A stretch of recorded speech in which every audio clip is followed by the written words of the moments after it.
Muy buenas, gente cinéfila, y bienvenidos a esta nueva retrocrítica. En esta ocasión, una película que se ha ido dilatando un poquitín en el tiempo, y es que llevaba ya unas cuantas semanas en espera, pero había estado de por medio Halloween y demás, y no ha sido tan fácil. Pero Shutter Island, alguno ya a lo mejor pensaba que no la iba a criticar, finalmente la he podido ver con mucho suspense, porque todo el mundo me decía cuidado con esa copia, cuidado con esa copia. Se ha visto bien. Al principio hizo una cosa un poco rara, que parecía que se quedaba atascado, que sí, que no, que no, que sí, que sí, que no, pero finalmente se vio.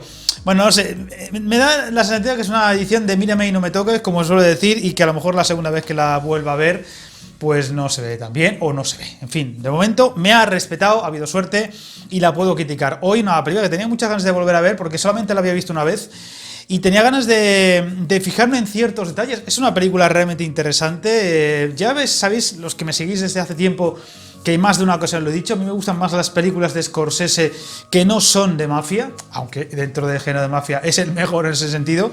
Pero yo creo que cuando se sale un poquito del tema de la mafia, es un director muy interesante con películas muy buenas. A mí me encanta El Cabo del Miedo, El Aviador, y esta Shutter Island es muy especial. Una película, recordemos, de 2010, que volvía a tener a un Leonardo DiCaprio magnífico, seguramente sea uno de sus mejores papeles con diferencia, muy dramático en muchos momentos, donde hace otra vez un poco de loco en muchos momentos. Esa película que empieza con una sensación de película de suspense, incluso de tintes de terror, y a lo largo de la cinta vamos a ir viendo como el terror en algunos momentos, e incluso escenas muy considerables, toma mucho cuerpo. Es una película que la verdad es desconcertante en muchos sentidos, te pierdes en muchos ratos, dices, ¿qué está pasando aquí? ¿Por qué ocurre esto? ¿Qué me están contando? Y es una película realmente interesante en lo que te cuenta y también por cómo te lo cuenta. Y es que Scorsese aquí dio rienda suelta a todo su talento para muchas cosas y se marcó una de sus mejores películas, sin lugar a dudas. Algún día tengo que hacer ese ranking de películas de Scorsese, lo tengo pendiente, y eso que hice en su día un especial con el estreno de El Irlandés, pero tengo unas cuantas pendientes importantes de ver o de revisionar, y desde entonces pues no me voy a atrever. Pero hay que hacerlo, y ya os digo que en ese top de Scorsese, Shutter Island va a estar muy alta, no sé en qué puesto, pero no descarto que esté incluso en el top 5. Es una película que a mí me parece digna de ver 1000 veces. Solamente la he visto una vez y esta de ahora 2 veces. Y creo que es una de esas cintas que vas viendo cosas, detalles, vas descubriendo cosas un poco ocultas, un poco que no se ven tanto en la primera vez, cuando no sabes el final, cuando no sabes la historia que hay detrás.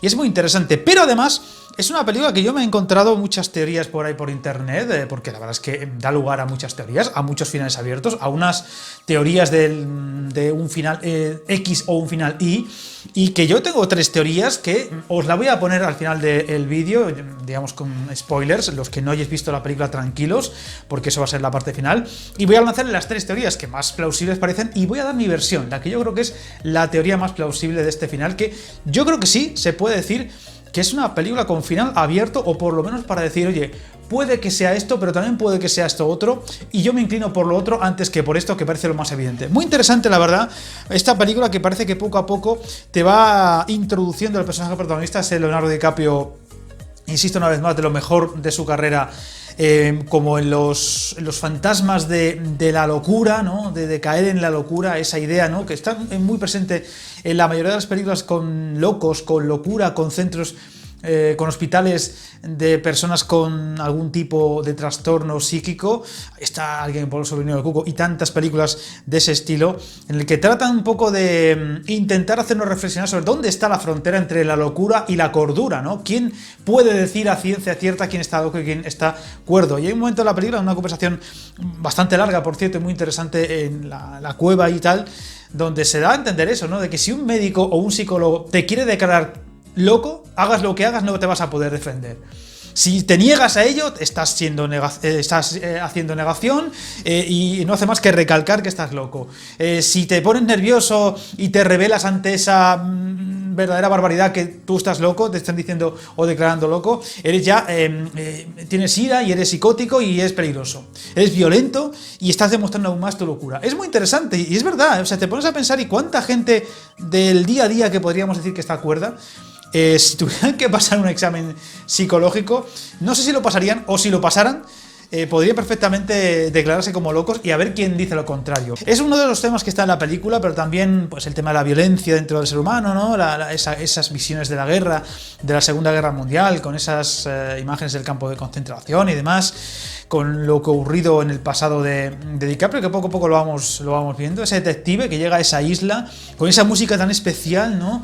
Como de auténtica película de terror que te está preparando para algo que va a ser muy potente, y como poco a poco se van inmiscuyendo tanto él como su ayudante, entre comillas, el personaje interpretado por Mark Ruffalo, en ese oscuro mundo cerrado, desconcertante, que en muchos momentos de la película dices, pero ¿qué me estás contando, Martin? ¿Qué es esto? Scorsese se le ha ido la pinza una vez más y un huracán ahí extraño, un personaje que va, viene, se mete por todas partes del hospital, un hospital que parece muy seguro, pero a ratos parece que está en plan viva la Virgen y que no pasa nada. Esas pesadillas que tiene a ratos en muchos momentos cuando parece que tiene migrañas, que son... Pues, lo bueno de los cineastas es que cuando tienen que plasmar pesadillas y sueños horribles, lo pueden hacer de una forma muy angustiosa, muy desconcertante, muy loca, muy onírica.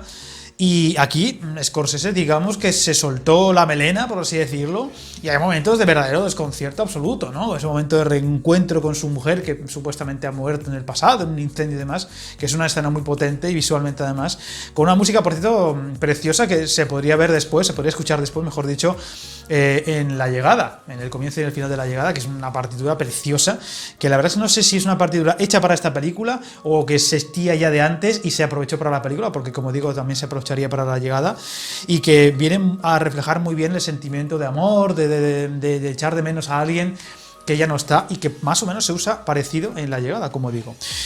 Es una película que tiene muchísimos elementos cinematográficos a su mejor nivel. La dirección de Scorsese está, ya digo, para mi gusto, a su mejor nivel. DiCaprio en un nivel top de su filmografía, con momentos muy brillantes de actuación, con muy buenos secundarios. Tenemos a Max von Sydow, que siempre es un seguro de vida para cualquier película. Tenemos a Ben Kingsley, que hace de un psicólogo un poquito especial, que no sabes muy bien de qué pie cojea, por así decirlo. Las actrices femeninas también están muy bien en muchos momentos de dramatismo. Tenemos a Elías Koteas, que recuerda un poco al Frankenstein de Robert De Niro y demás. Y tenemos seguramente una partitura, como he dicho antes, de banda sonora buenísima, con momentos de terror, de desconcierto, de suspense, y también incluso muy hermoso.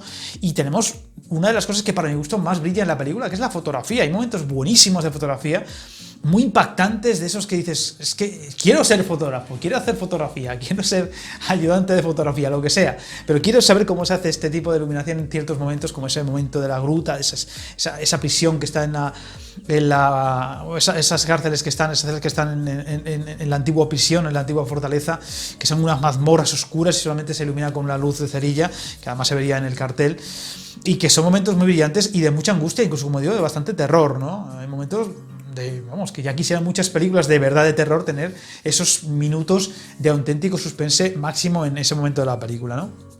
Pero lo que es la historia en sí está muy bien narrada, es un guión muy, muy bueno, prácticamente sin aristas.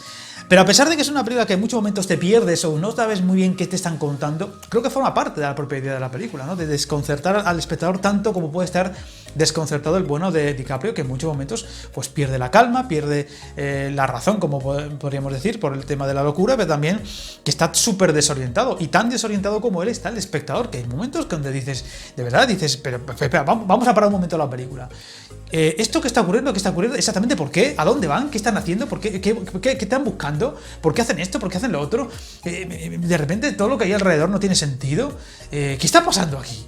¿Qué está pasando aquí? Y luego, más o menos, según avanza la película, lo vas entendiendo. Pero luego entra la parte final, la parte clave de la película, que allí sí que es donde voy a entrar con los spoilers, donde, bueno, pues descubrimos que supuestamente la historia que ocurre, pues todo es una especie de invención, como si fuera un show de Truman, por así decirlo, para que el protagonista recuerde todo lo ocurrido, ese hecho tremendo del pasado, ese drama tremendo del pasado, y digamos que lo asuma, y una vez consiga asumirlo, va a ser capaz de seguir adelante con su vida y a lo mejor incluso hasta curarse y reintegrarse en la sociedad. Ahí es donde vamos a descubrir pues que todo lo que había a su alrededor era básicamente una especie de esquizofrenia, con personajes que no existen, con situaciones que no existen. Supuestamente, por ejemplo, esa especie de tormenta tremenda que parece un huracán tampoco ha existido, por lo que parece. Y en una explicación, por cierto, muy larga, donde pues al espectador le cuesta tanto ir entendiendo las cosas o asimilarlas por completo, o te las explican seguramente demasiado para asimilarlo tanto como puede ser el protagonista, con ese shock que supone ese momento, y que te da a entender, pues eso, que todo estaba en su cabeza, y que todo lo que ha ido ocurriendo, incluido esa especie de parafernalia de buscar a una persona que se ha fugado y demás, e ir descubriendo los entresijos y los secretos de ese hospital, no es más que todo algo que está en su mente y que realmente no hay nada. Es muy interesante la idea, desde luego es un giro tremendo en la parte final, pero que donde más riqueza tiene, yo creo que es en el final, cuando está en las escaleras y digamos que da a entender que ha recaído. Supuestamente si recae, fracasaría el invento, fracasaría el experimento, esa especie de terapia más o menos novedosa que intenta liderar el doctor que interpreta Ben Kingsley. Y por tanto, pues habrá que pasar a temas más serios, como puede ser la lobotomía, que bueno, más o menos se explica en un momento de la película, pero que curiosamente quien lo explica es el personaje de la cueva, el que está, la mujer que está en la cueva escondida, y en esa larga escena, por cierto, muy interesante porque aparte de la iluminación y demás, todo lo que cuenta, ¿no? Lo que he dicho antes de quién está de acuerdo y quién no, quién te detecta, quién te analiza, quién está de acuerdo y quién no, te lo puede cambiar por completo y tú no puedes hacer nada para evitarlo, con esa especie de conspiración que te cuenta en la película, que vendría a ser como experimentos a lo nazi o a lo soviético, y que curiosamente es quien explica cómo va lo de la lobotomía, si no recuerdo mal, con eso de la aguja que te meten por un ojo y no sé qué historia, que da mucha grima y que a partir de ahí pues te van cambiando la personalidad para, pues por ejemplo, si eres una persona violenta, calmar esos nervios o hacerte una persona, vamos a ver, sumisa para, por ejemplo, ser más controlado. Vale, está muy bien. Y supuestamente el personaje del final, una de dos, o recae, las dos teorías o tres más plausibles son que él recae y vuelve a recaer en su error y en su paranoia interna, como si fuera esquizofrenia, y se inventa ese mundo para no afrontar el dolor del pasado tan tremendo con lo de los hijos y demás. Y bueno, pues nada, ha fracasado el experimento y habrá que hacerle esa lobotomía porque ese intento a la desesperada de colarle toda esa historia para que despierte, pues como que no ha triunfado. Y la otra teoría, que también es muy interesante, es que el dolor es tan bestia, el dolor es tan grande, que aunque él ya ha asumido que aquello ocurrió y ya es consciente de todo ello, para pasar página y para no tener que afrontar diariamente ese dolor terrible y ese pasado terrible y, vamos a decir, curarse y seguir adelante, finge, por así decirlo, que ha recaído y automáticamente pues sabe que le van a lobotomizar y de esa manera va a olvidar sin que él tenga que pasar por ese proceso. Esa es la otra teoría, la verdad es que es muy interesante y le da un doble juego a la cosa muy interesante. Además está el tema de la frase que suelta, del monstruo y demás, con esa conversación, por ejemplo, que tiene con uno de los carceleros, y puede dar a entender un poco eso, ¿no? Que para él ahora mismo prefiere que le hagan la lobotomía y olvidar de una forma radical y bestia, aunque se convierta casi en un zombie, que vivir día a día y tener que afrontar ese pasado. Pero hay una tercera teoría que yo, la verdad, yo no la descarto. Es una cosa que habrá que valorar con ciertos temas, con ciertas cosas, y seguramente viendo la película más de 2 veces, como en mi caso, ¿no? Que es que a lo mejor lo que te cuentan en la cueva, lo que te cuenta ese personaje de la mujer, sea cierto, la mujer sea cierta, sea real, y lo que le cuenta en la cueva sea real, y por tanto, toda esa historia que le van contando al final en esa escena del faro sea una invención para hacerle creer que está loco y demás, y tenerle controlado, y a partir de ahí experimentar también con él más adelante. Bueno, es una teoría que la verdad puede que sea la que esté cogida con más pinzas, porque es la más, vamos a decir, disparatada, porque no te dan a entender claramente que eso sea así, pero a mí lo que me hace pensar que sí que puede ocurrir eso, que esa teoría puede ser la correcta, es que esa especie de aguja que lleva uno de los celadores, o como queramos llamarlo, y que se entrevé en un momento dado, es la que te ha contado a la mujer que usan para lobotomizarme. O sea, no te lo cuenta el doctor o el jefe del hospital o alguien por ahí, ¿no? Te lo cuenta ese personaje que supuestamente, si la historia es cierta, no existe. Por tanto, no tendría mucho sentido. Así que la opción de que toda la historia sea real y de que lo que cuenta la mujer de la cueva sea real y por tanto le intenten engañar y hacer que se vuelva loco, enloquecerse y para experimentar con él, y que no cuenta al mundo exterior lo que está ocurriendo en ese hospital, sea cierta y por tanto pues sea la teoría más terrible de la película, ¿no? Que todo lo que se cuenta en esa historia de que en ese hospital, en esa isla, se hacen experimentos terribles con la gente y que a lo mejor gente incluso que está cuerda experimentan con ellos para controlar a las personas, sea cierto. Y por tanto sea como un capítulo más terrorífico aún de lo que te pueden contar en la película. Yo no lo sé, yo creo que supongo que sí que hay pistas en la película que yo no he sido capaz de ver ahora, en este segundo visionado, que te pueden dar a entender una teoría, la segunda o la tercera.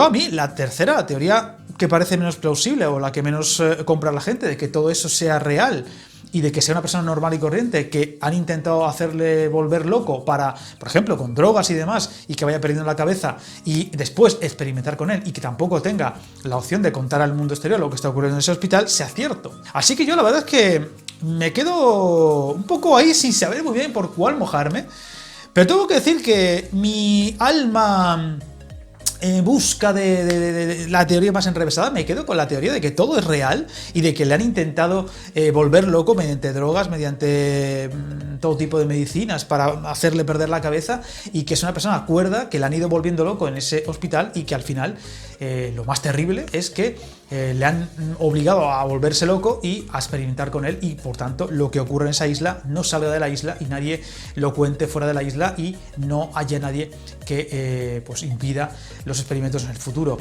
Evidentemente la teoría de que ha recaído en su enfermedad y que no quiere afrontar su pasado posiblemente sea la más plausible. También es muy interesante la teoría de que no es capaz de hacer frente a ese terror del pasado, ese horror que ocurrió en el pasado, y que por tanto finja recaer para que le hagan la lobotomía y así olvidar de una forma automática. Es una teoría también muy interesante, pero yo voy a quedar con la teoría al final. Estoy convencido que los que habéis visto la película, es una película que da para verla un montón de veces, y para todas las teorías que queráis, tenéis la vuestra, le daréis más peso a una o a otra, pero yo me quedo con esa, Igual que, como ejemplo, con Sospecha, yo siempre he dicho que el personaje de Cary Grant es malo, aunque el final pueda parecer que no. Yo siempre digo que es un final abierto y que es malo, y yo lo mantengo. Pues con esta me voy a mantener con esta idea de que todo es real, de que el personaje es real y que le hacen volverse loco y después experimentan con él y además impiden que salga ese secreto tan terrible al mundo exterior,